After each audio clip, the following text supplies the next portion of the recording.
American Foreign Minister, and he said that they have guarantees from these armed groups to facilitate the work of this mission. I asked him, all the armed groups? He said yes.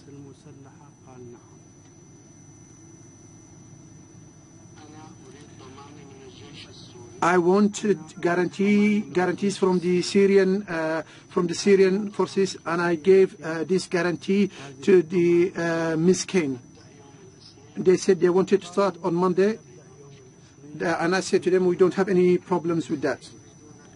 Where do you want to start? They said they wanted to start in al-Moallem. I said, welcome, you are welcome to go there. Yesterday, they went to Muaddamiyah, and they went to the area under the control of the Syrian army without any bother.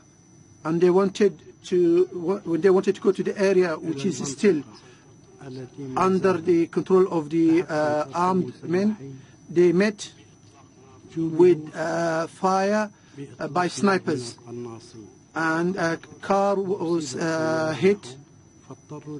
So they had to go back. They had to go back to the area which is under the control of the Syrian forces. They wanted for the ceasefire to extend to 1 hour, and I said to them, no problem.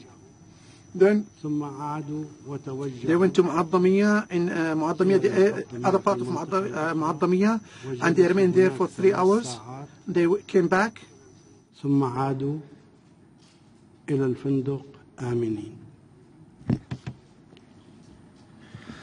They informed us last night that they want to head to the second region, to the second area. And we said that there is no problem.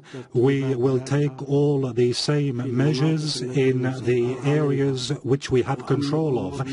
And we also said that we guarantee the security. We asked, did you call the other side? They responded by saying yes, of course, but we were surprised today that they were not able to go to the second area because the armed groups over there didn't agree amongst one another regarding guaranteeing the lives of the inspectors, and so hence their travel was delayed until tomorrow. I say this in order for you to know that the Syrian side is implementing everything it showed commitment to, everything it's committed to.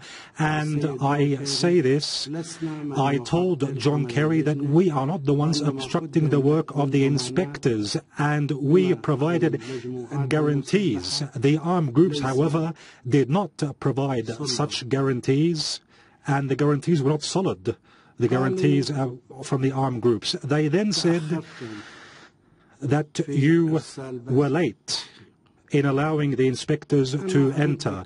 I respond by saying, very simply, they came Saturday, Sunday we agreed, and on Monday they went, they traveled. We didn't argue with them regarding the sites they requested to inspect, and we immediately agreed to their demands. And so there is no delay. However, we cannot tell the group, the UN envoy, to go to Ghouta when it's 10,000 kilometers squared. We must agree beforehand on the sites and on the timetable. Then, how can we be accused of delaying? Because they are the ones who delayed the arrival of the group of inspectors 5 months after the armed groups used chemical weapons or some chemical ingredients in Khan al-Asal. They were delayed 5 months. We applied our request ever since the 19th of March. We applied and we made the request. However, they only came last week. Then the Foreign Minister of Britain said that the Syrian armed forces took away any traces of chemical weapons use. We say that these traces, the Syrian armed forces cannot take them away or eliminate them because they exist in the areas which are under control of the armed groups. Second, the United Nations said yesterday that it can still, or that the investigating probe or the investigating group can still expand its efforts in these areas. And so this is addressed to the Foreign Minister of Britain, and what he said is not based on facts. However, he wants to give false information to his own public opinion.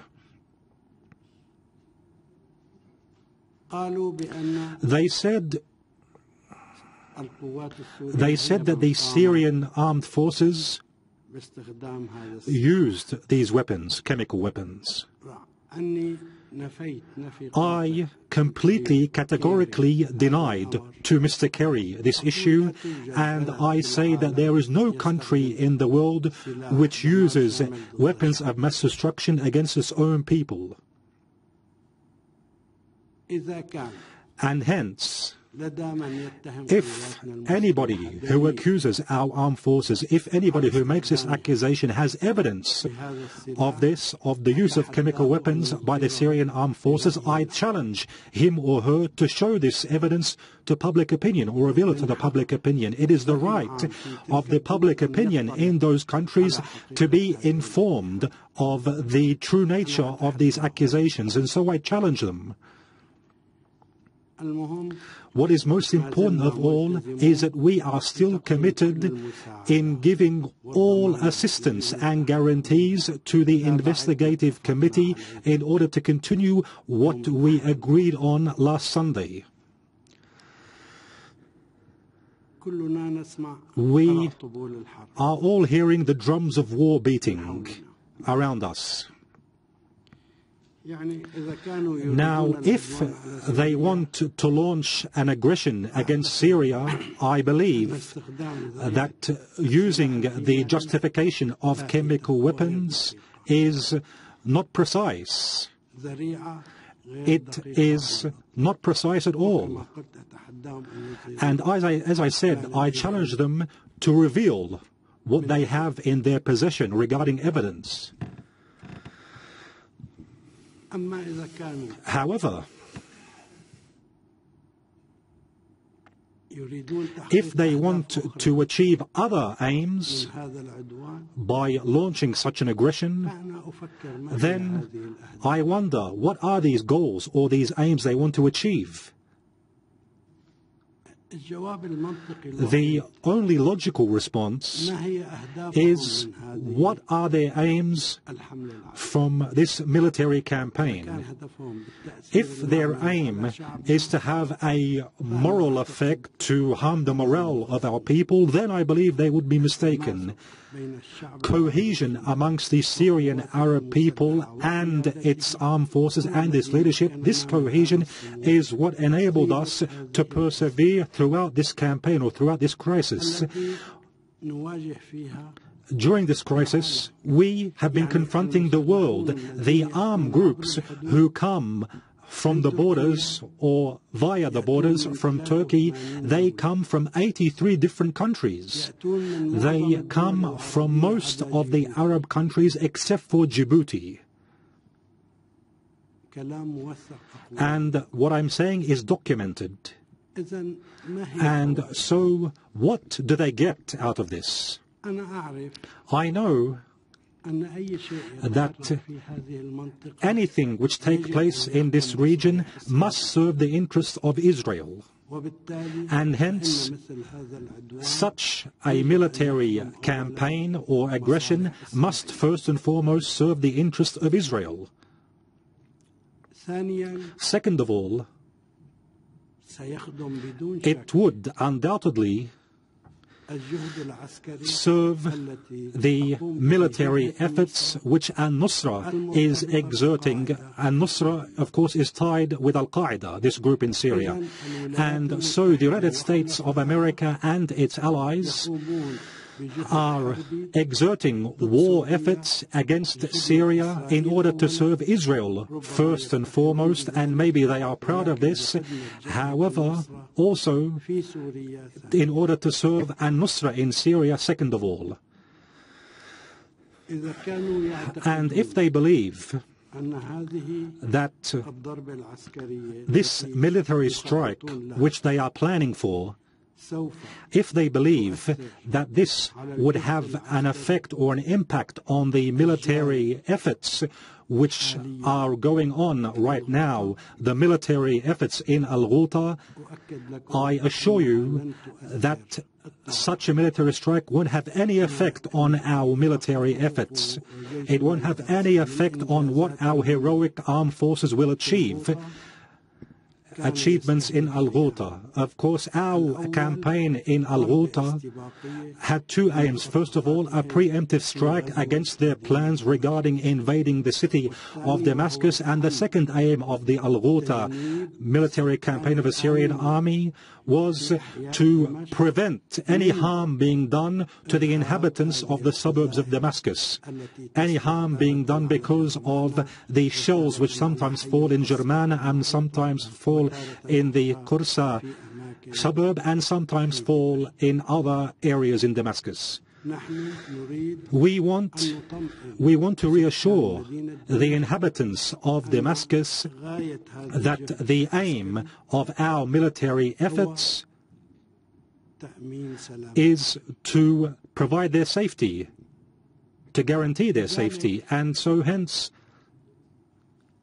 the military efforts, our military efforts, won't stop. If they want to put a limit to the victories of our armed forces, then they are dreaming. And so what do they want from this strike? Do they believe that this strike would achieve breaking the ties between the army, people and the leadership? I assure you, in that perspective, they are also mistaken. They said that the White House hasn't made a decision yet. And the reason for my press conference is to show the American public opinion that what is being promoted by the officials of the American administration about the use of chemical weapons is a lie. It's a complete lie. And indeed, we cooperated with the investigative committee with full transparency. We were committed to this cooperation in order to reach the truth.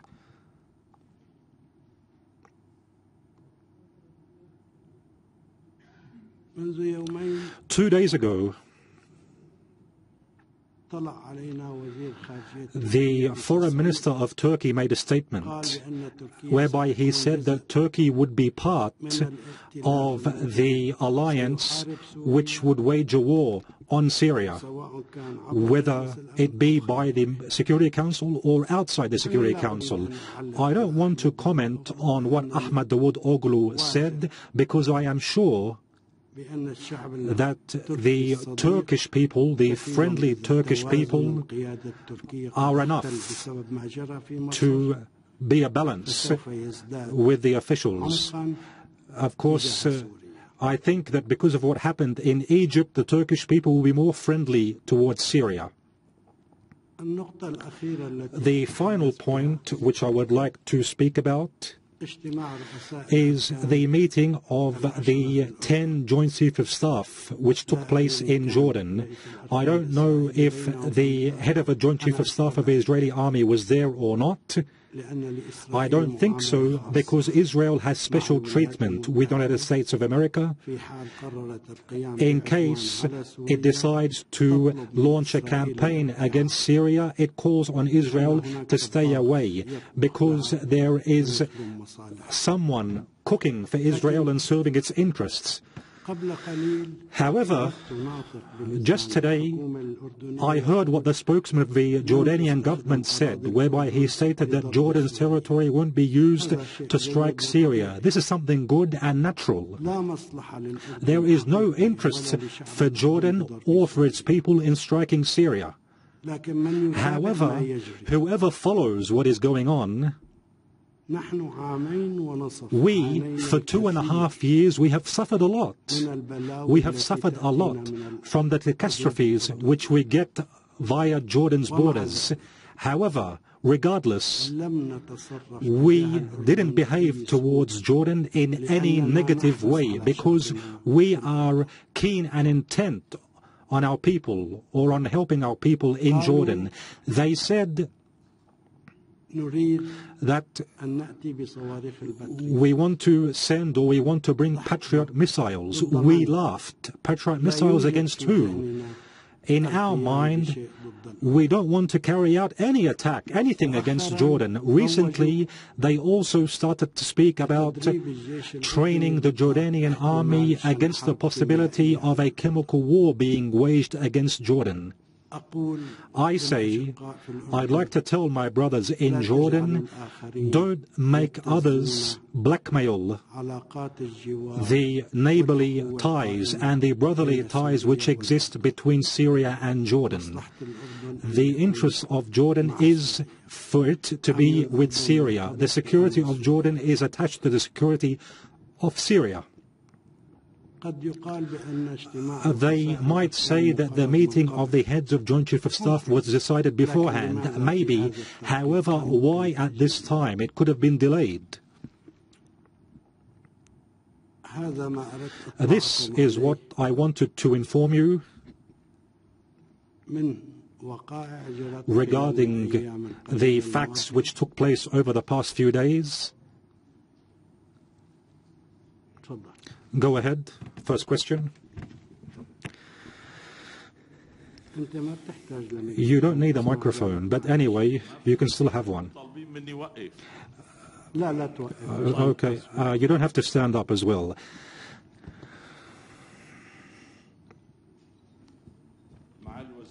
Mr. Minister Walid Al Muallem, you said that you contacted, or there was a contact between you and John Kerry after many years of broken ties, and it was a friendly call for 10 minutes between you and John Kerry. However, today the Russian-American meeting, which was supposed to take place in The Hague, was cancelled. Does this mean that the Americans have now taken the decision of launching military action against Syria? And where are the Russians when it comes to what is going on, and where are the Iranians when it comes to the Joint Defense Pact?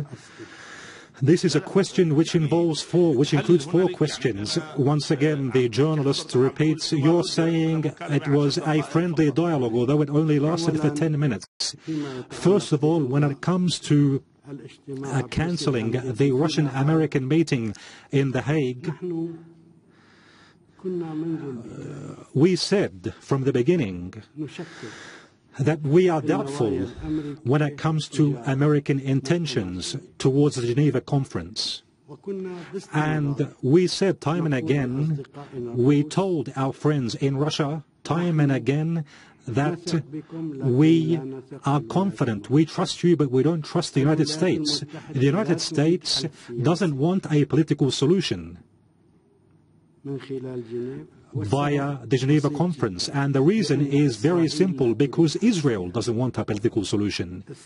Israel wants a continuation of the violence and terrorism, and so does the United States. So, all of these steps about delaying or cancelling, all of this shows that the United States of America doesn't want a political solution, and this was our evaluation from the beginning. With respect to the Russian stance, I would like to remind you that the Syrian-Russian ties are historic ties, and they go back decades, and they are still continuing until today. The cooperation on the political level is almost on a daily basis, by phone calls or via meetings, diplomatic meetings. Second of all, the backbone of our armed forces is based on the contracts which we sign with previously the USSR and now the Russian Federation.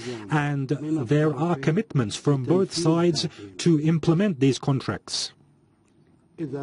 So Russia is part of our perseverance.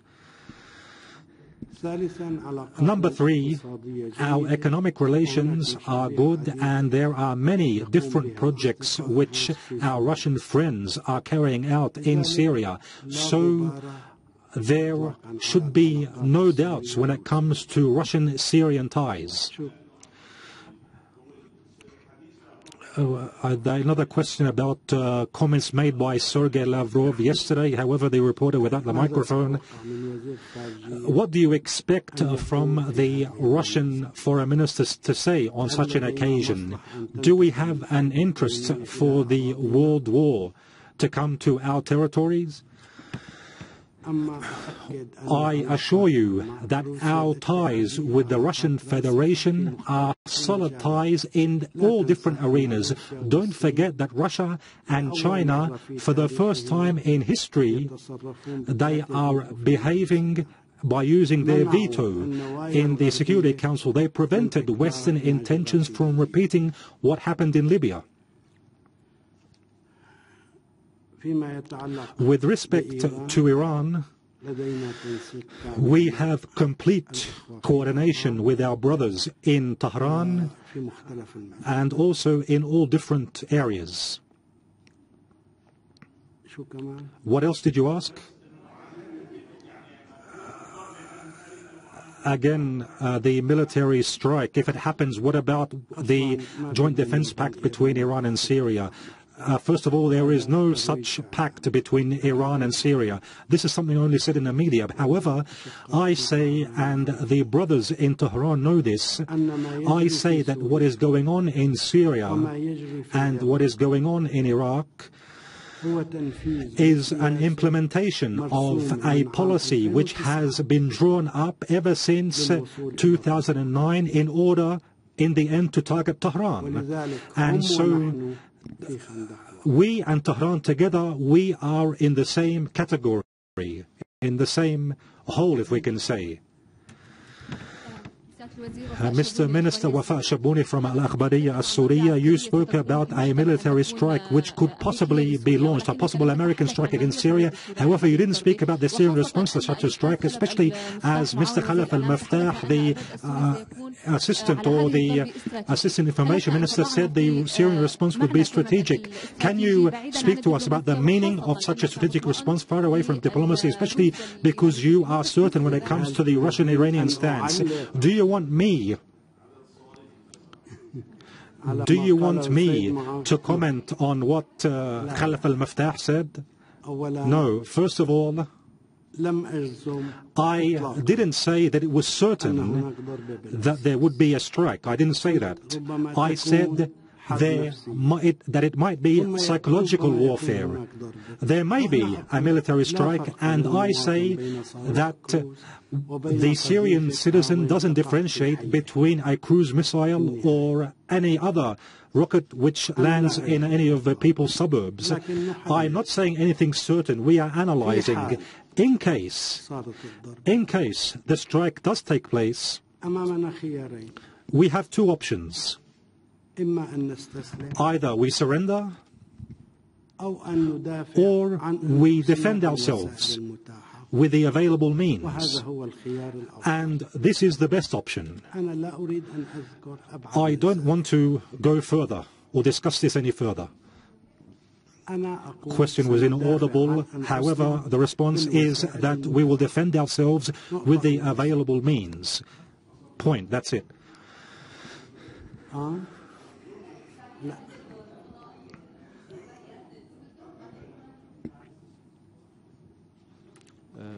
Bilal Maroof from the Syrian Arab television. Mr. Minister, they say that this escalation is in order to bring about a balance on the ground. The question is, will this come from the outside? And if they say there will be certain pinpoint targeted strikes if a campaign is launched against Syria, will the efforts to achieve a political solution end? No, only one question, not more than one, please, for the sake of the other journalists. First of all, if the aim of the strike is to achieve a balance on the battlefield, I say that it's enough to be proud as a Syrian, to be proud that there is a group of superpowers, France, Britain, the United States, and others.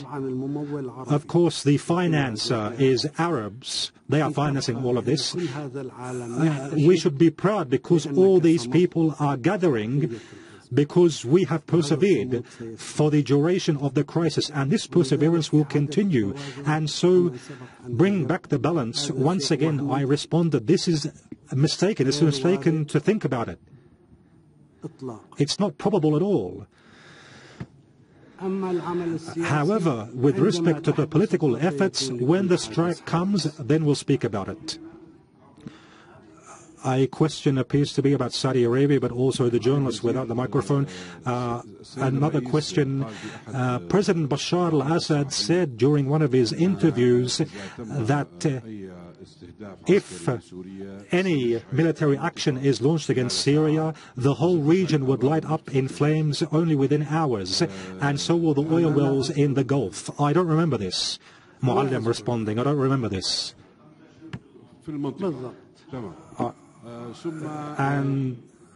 And I would also like to ask about the role of the Arab League now in striking Syria.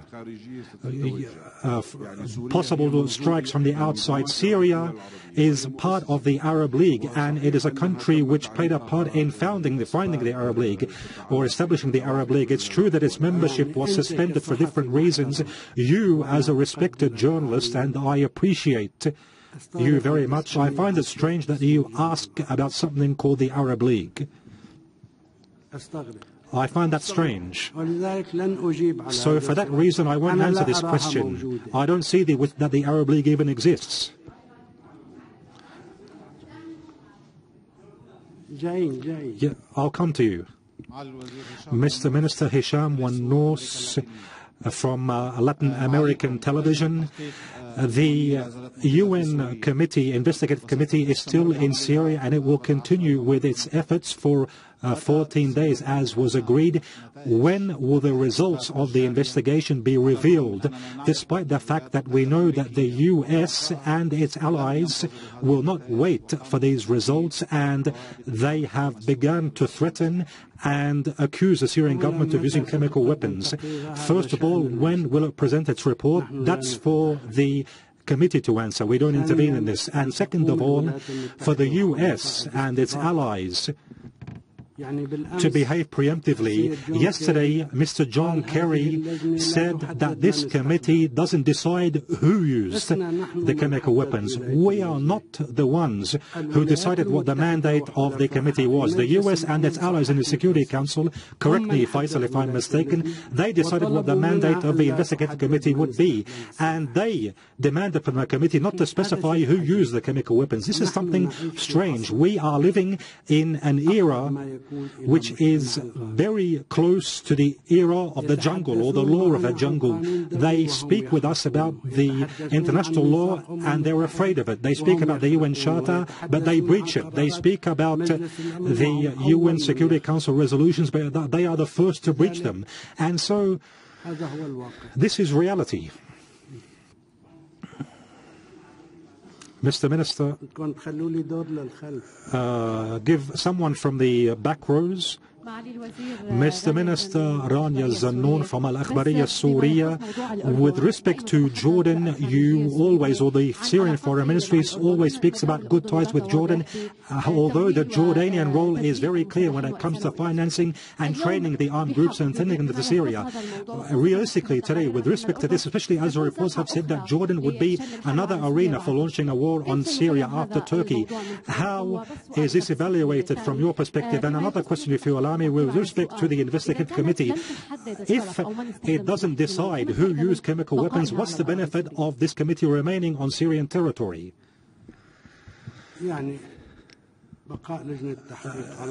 The committee remaining in Syria, they are not in the people investigating a crime. They are scientists. And so their opinion is required. We don't have any previous experience in dealing with such committees, and I'd like to tell you frankly that we benefit from them a lot. And with respect to the role of Jordan, I pointed out to the role of Jordan, and I don't want to speak a lot about this. I said that Jordan's commitment to not using Jordanian territories to launch a campaign against Syria is something normal, because Jordan doesn't get anything out of striking Syria. Let me go to the back rows. Mr. Minister, you were quoted in one of the meetings as saying that no unique weapons, as you was promised, no unique weapons have been sent to the armed groups in Syria. What would push the US not to uphold its promise, the promises it gave to the armed groups? First of all, you must look at when I made this statement, because the Syrian crisis, every day we see new developments in this crisis. This escalation might be taking place in order to turn attention away from the unique weapons which could be reaching the armed groups via Turkey.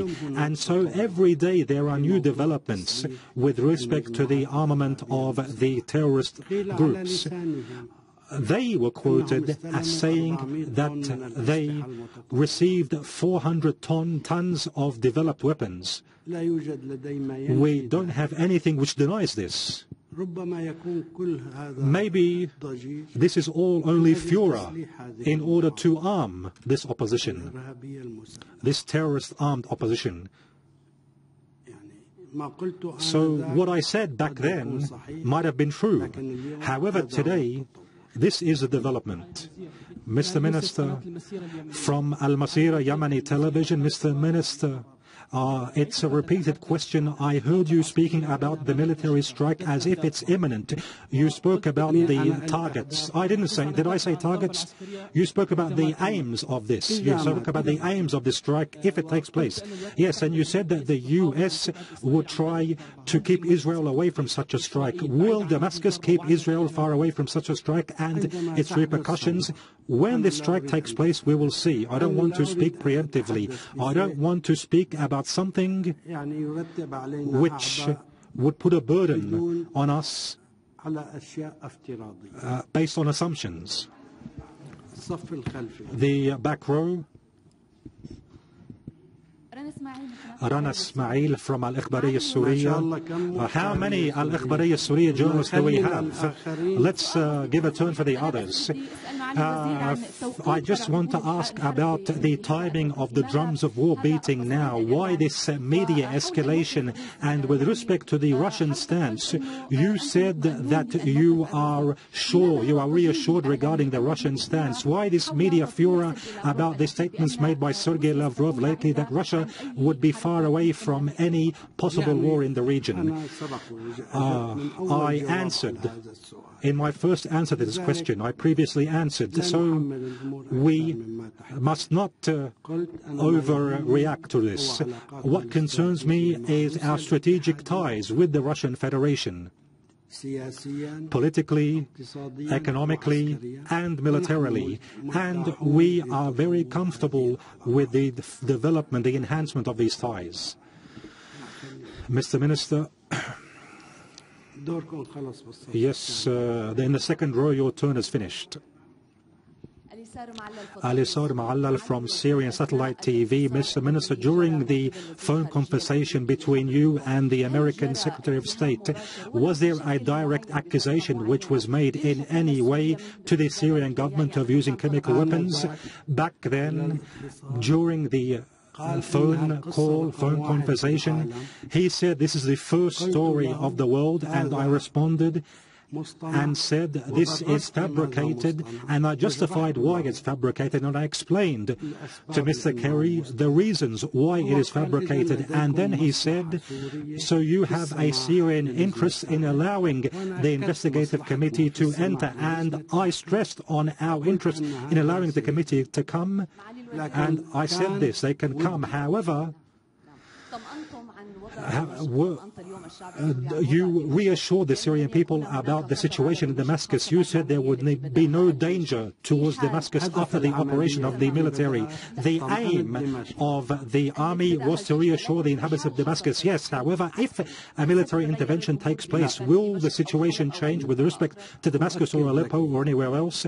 I assure you that the momentum currently being witnessed in Ghouta, the military momentum of the Syrian army, will continue. Jean-Pierre Mahanna from Al-Manar TV. Why the timing of the strike now, especially after the achievements of the Syrian army on the outskirts of Damascus? Is it, as they say in the media, certain American and Israeli military officials in Al-Ghouta who are preparing for an operation against Damascus? I am not aware of the presence of any such military officers. However, why the timing? You answered yourself, because of the victories of our armed forces in Al-Ghouta. My dear colleagues, think how important is the Battle of Al-Ghouta. It is a preemptive battle. They were preparing to enter into Damascus, and we are confronting high numbers of them. Whoever counts the shells which landed in the suburbs of Damascus from Eid al-Adha until today finds that they are very high numbers of shells and rockets being launched. And so we must reassure the inhabitants of Damascus that the military efforts aim to protect them. So now I can say that the efforts are focused on reassuring Jaramana, the inhabitants of Jaramana in the Damascus countryside, by working on the outskirts of the airport. The efforts are also being focused on Juba and Abur to reassure the Qassar area, also the Damascus countryside. Everything is planned, and I wish victory for our armed forces. Please, I want to give those in the back rows a chance. Mr. Minister, Iyad Al-Jaji Dam Press, which is an internet website, media website. My question is far away from the chemical weapons. The Syrian people were subject to a lot of massacres. Some of them have reached the level of ethnic cleansing. Why didn't we witness any steps being taken in the Security Council or by the Syrian diplomacy? First of all, don't hope for anything from the Security Council. Hussam, how many letters did we send? Tens of letters we sent to the Security Council. Irrespective or regardless, currently we are legally documenting the massacres which were committed in the countryside of Latakia. And yesterday we called the mayor of Latakia in order for him to provide us very clearly and technically with the results of the investigations which have taken place regarding the massacres. We will not be silent, and when we receive all the information, we will distribute it to the public.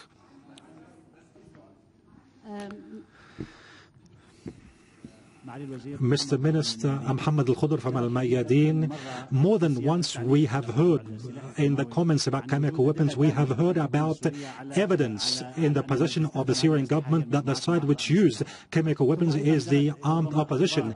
And also we have also heard that the Russians were speaking about images taken from satellite which prove that the armed opposition used chemical weapons. Why isn't this used within the framework or in light of the campaign against Damascus? I'd like to remind you regarding what took place in Khan al-Asal.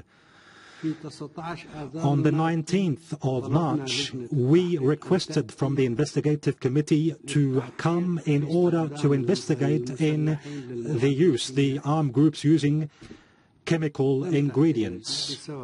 The investigative committee didn't come because of the French and British obstruction, and the committee arrived 5 months late. What happened during those 5 months?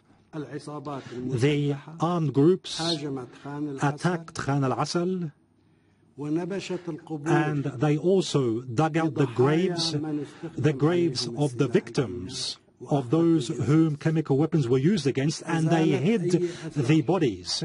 So they took away any traces which could be looked at, any traces which we could use. I say we have evidence, and this evidence will be revealed at the appropriate time, especially in Ghouta. Mr.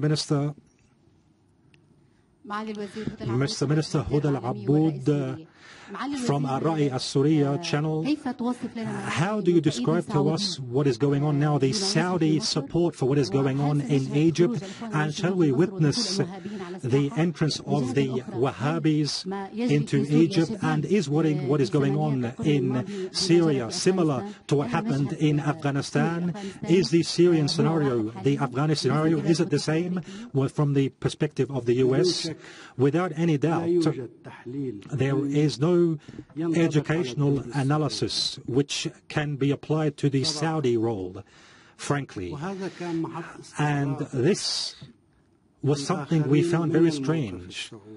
Many others found it very strange, this Saudi stance.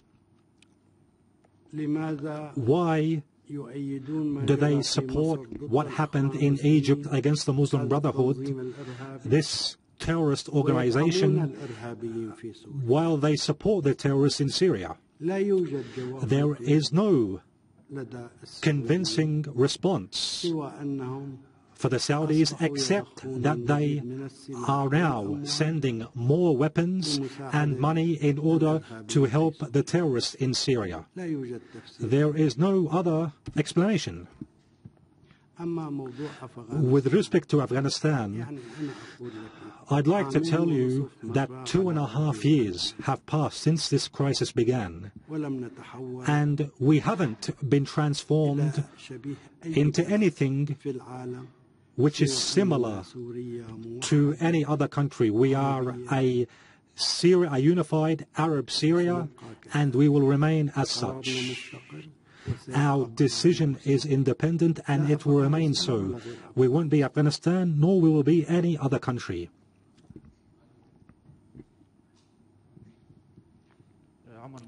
Omar Muqdad from Al-Ba'ath newspaper. Mr. Minister, before I came to this press conference, I spoke to some colleagues from different Syrian provinces. In the Syrian provinces, people are going to their jobs, carrying out their duties, as if nothing is going on in Syria.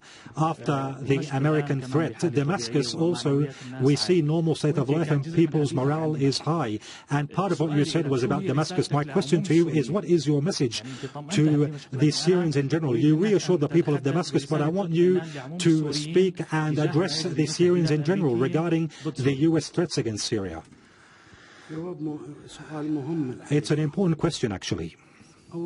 First of all, I spoke about Damascus because of the battles being waged in Ghouta. And I say that Syrian people love life. And we must be committed, we must hold on to our love of life. And I say this to the people in Syria in general. And second of all, the one which will prevent the conspiracy and the campaign, what will prevent this is the cohesion between the leadership, army and the people. It must not only continue, it must be stronger, this cohesion between the leadership, army and people, because those who are planning for an aggression against Syria want to break this cohesion. Number three, Syria is not an easy target. We have the means to defend ourselves, and we will surprise the others with our means. Thank you. We must believe in victory.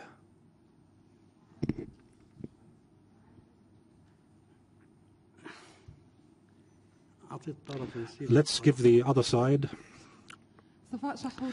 Safa Shahoud from the Syrian channel number 1. So don't we have any other journalists, correspondents? Please, if you allow me.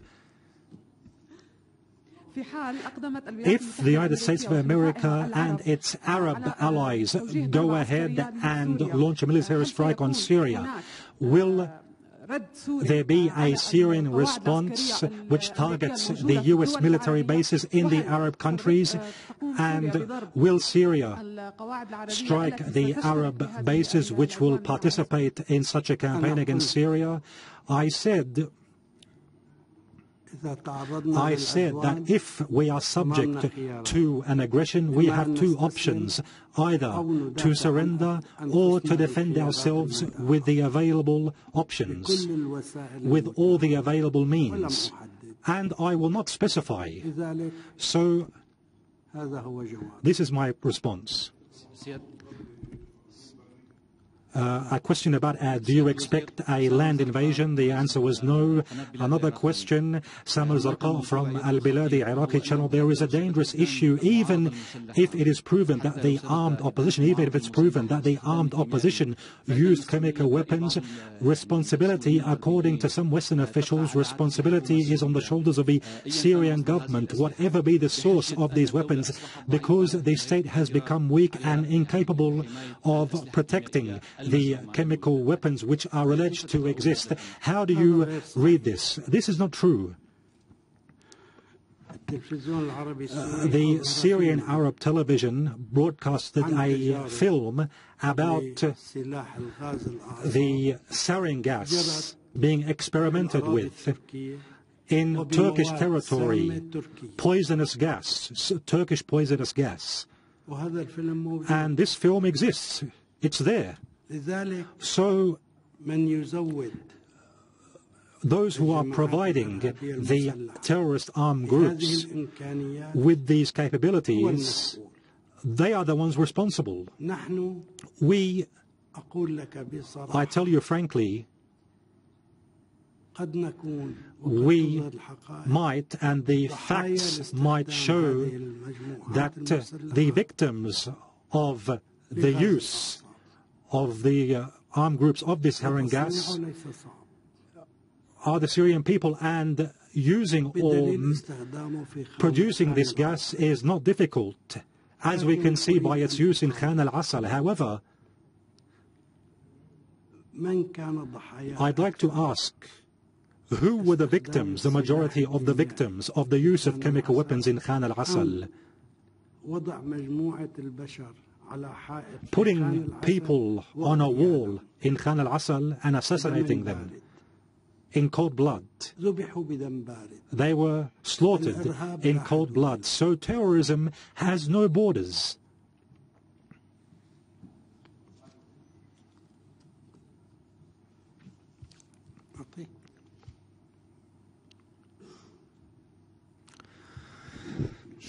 Thank you very much, Mr. Minister. Haytham Dagher from Wall Street Journal. I would like to ask you, first of all, regarding the previous agreement signed between the Syrian government and the UN inspectors. They are not inspectors, they are an investigative committee. Okay, investigative committee. They visited 3 sites in Syria, including Khan al-Asal. The agreement specified this. The other sites, were they in Ghouta, in Damascus, which they intended to visit? And you also spoke about a plan to invade Damascus, for the armed groups to invade Damascus. Was this plan on Wednesday, when we saw these allegations about chemical weapons being used? First of all, it wasn't on Wednesday. On Wednesday, the preemptive strike was launched. It was launched by our armed forces. And because of this preemptive strike, all of this was revealed. All of this was shown on the internet. In Khan al-Asal, the committee carried out its investigation in Khan al-Asal. After 5 months since the Syrians filed the complaint, and it found that there was no need to travel to Khan al-Asal, it only requested the evidence to be sent to Damascus, and that is what took place. The sites in Ghouta, the 4 sites, they are new sites. We agreed about searching or visiting these sites last Sunday. It's not part of the previous agreement. A question without the microphone, however, which is inaudible. I don't know. Maybe you can ask this question to the investigative committee. We are not monitoring what they do. We provide the committee with security. We give them security guarantees and provide them with what they request. We are not monitoring their activity. They are sovereign, they are independent in the investigation which they carry out.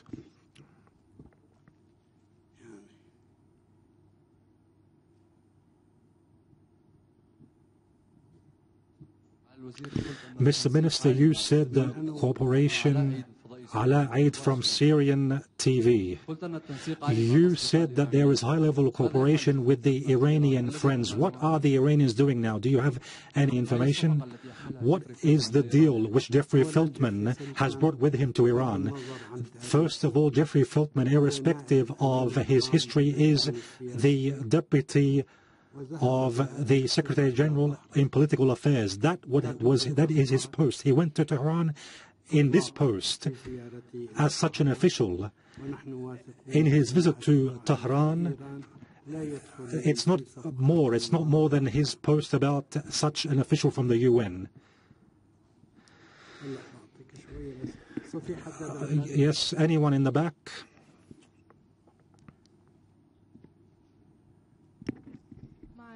Mr. Minister Sana Ali from Electronic Media, with respect to the work of the investigative committee regarding the chemical weapons, the Syrian Foreign Ministry doesn't have any information if this investigative committee has called the Turkish side to get to know any information about the terrorist prisoners whom Turkey previously released and their use of chemical weapons in Syrian territory. Another question, no, please. They published on the Anadolu Turkish news agency, they published that 12 terrorists from al-Nusra were arrested and in possession of chemical ingredients. Then they hid this news, the Turks. We, as I said, they are independent in their investigation and in their behavior, in what they do.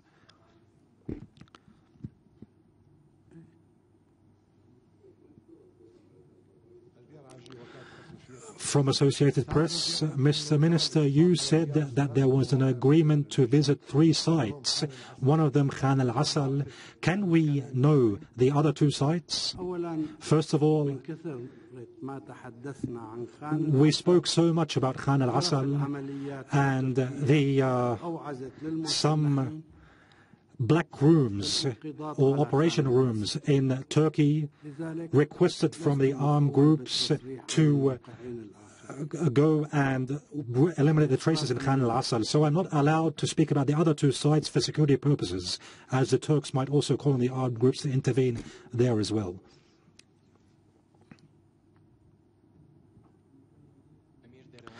Amir Dairawan from Al Ghadir channel. Russia spoke about documents regarding the armed groups using chemical weapons from Duma. Did you receive these documents, and will they be published and shown to the public opinion? First of all, Syria's Foreign Minister Walid Al Muallem talking at a press conference, a very important press conference given the timing of what seems to be an imminent military, perhaps, intervention on Syria, of which we're going to give you details on this press conference. But in short, Syria will defend itself using all means available in case of a U.S. strike, is what he said, along with a lot of other details, which we'll cover in the top 5. That's coming up in a couple of minutes' time. Do join us for that. Said yesterday that it can still, or that the investigating probe or the investigating group can still expand its efforts in these areas. And so this is addressed to the Foreign Minister of Britain, and what he said is not based on facts. However, he wants to give false information to his own public opinion.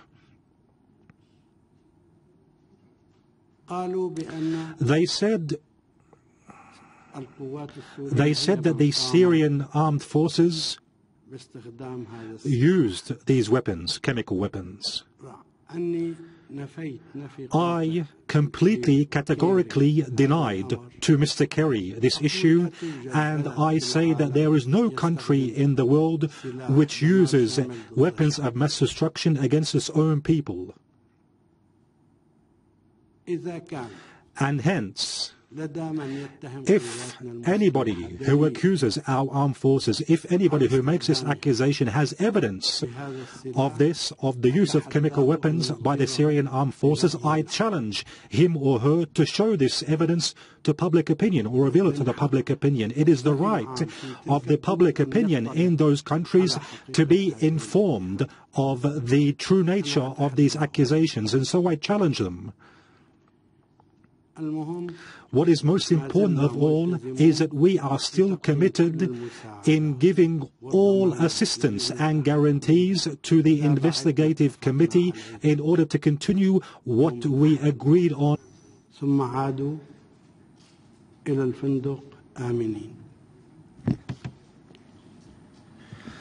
They informed us last night that they want to head to the second region, to the second area. And we said that there is no problem. We will take all the same measures in the areas which we have control of. And we also said that we guarantee the security. We asked, did you call the other side? They responded by saying yes, of course, but we were surprised today that they were not able to go to the second area because the armed groups over there didn't agree amongst one another regarding guaranteeing the lives of the inspectors, and so hence their travel was delayed until tomorrow. I say this in order for you to know that the Syrian side is implementing everything it showed commitment to, everything it's committed to, and I say this, I told John Kerry that we are not the ones obstructing the work of the inspectors, and we provided guarantees. The armed groups, however, did not provide such guarantees, and the guarantees were not solid. The guarantees from the armed groups. They then said that you were late in allowing the inspectors to enter. I respond by saying, very simply, they came Saturday, Sunday we agreed, and on Monday they went. They traveled last Sunday. We are all hearing the drums of war beating around us. Now, if they want to launch an aggression against Syria, I believe that using the justification of chemical weapons is not precise. It is not precise at all. And as I said, I challenge them to reveal what they have in their possession regarding evidence. However, if they want to achieve other aims by launching such an aggression, then I wonder, what are these goals or these aims they want to achieve? The only logical response is, what are their aims from this military campaign? If their aim is to have a moral effect to harm the morale of our people, then I believe they would be mistaken. Cohesion amongst the Syrian Arab people and its armed forces and its leadership, this cohesion is what enabled us to persevere throughout this campaign or throughout this crisis. During this crisis, we have been confronting the world, the armed groups who come from the borders or via the borders from Turkey. They come from 83 different countries. We didn't argue with them regarding the sites they requested to inspect, and we immediately agreed to their demands. And so there is no delay.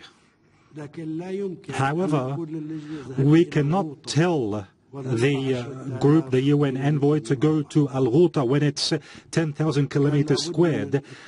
We must agree beforehand on the sites and on the timetable.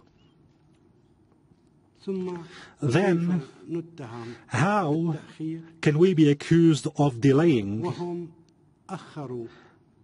Because they are the ones who delayed the arrival of the group of inspectors 5 months after the armed groups used chemical weapons or some chemical ingredients in Khan al-Asal. They were delayed 5 months. We applied our request ever since the 19th of March. We applied and we made the request. However, they only came last week. Then the Foreign Minister of Britain said that the Syrian armed forces took away any traces of chemical weapons use.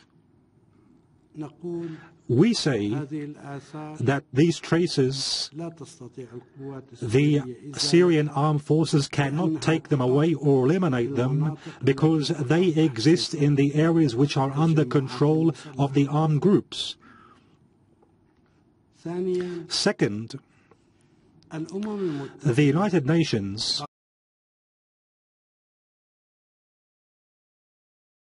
American Foreign Minister, and he said that they have guarantees from these armed groups to facilitate the work of this mission. I asked him, all the armed groups? He said yes.